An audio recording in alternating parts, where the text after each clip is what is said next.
Antras iš eilės pralaimėjimas, skaudu. Bet šiandien pirmoji pusėje kūrėtės progas, atrodėt, galima sakyti, geriau, dominavot kamuolio kontrolę.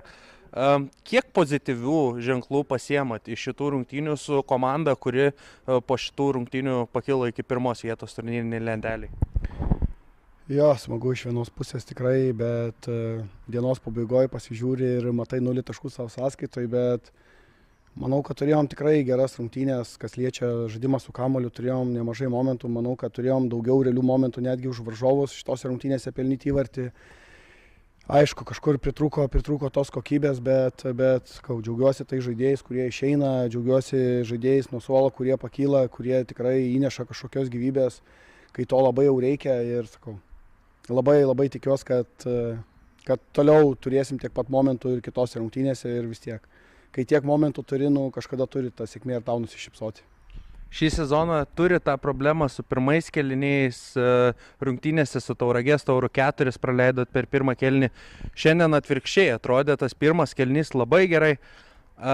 Kaip pavyko tą apversti ir padaryti tą pirmą kėlinį geresniu nei varžovų?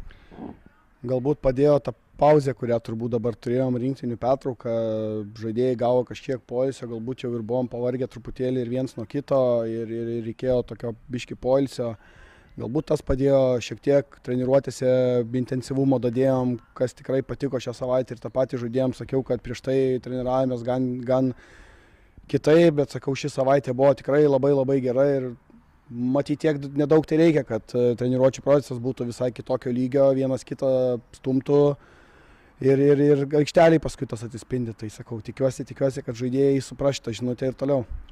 Dar kažkiek kalbant apie šiandienos rungtynės, matėm varžovus su visiškai kita sudėtim, be kelių labai svarbių startinio 11-tuko žaidėjų. Ar kažkiek galbūt motyvacijos pridėjo pamačius, kad varžovai atvažiavo nepilnos sudėties?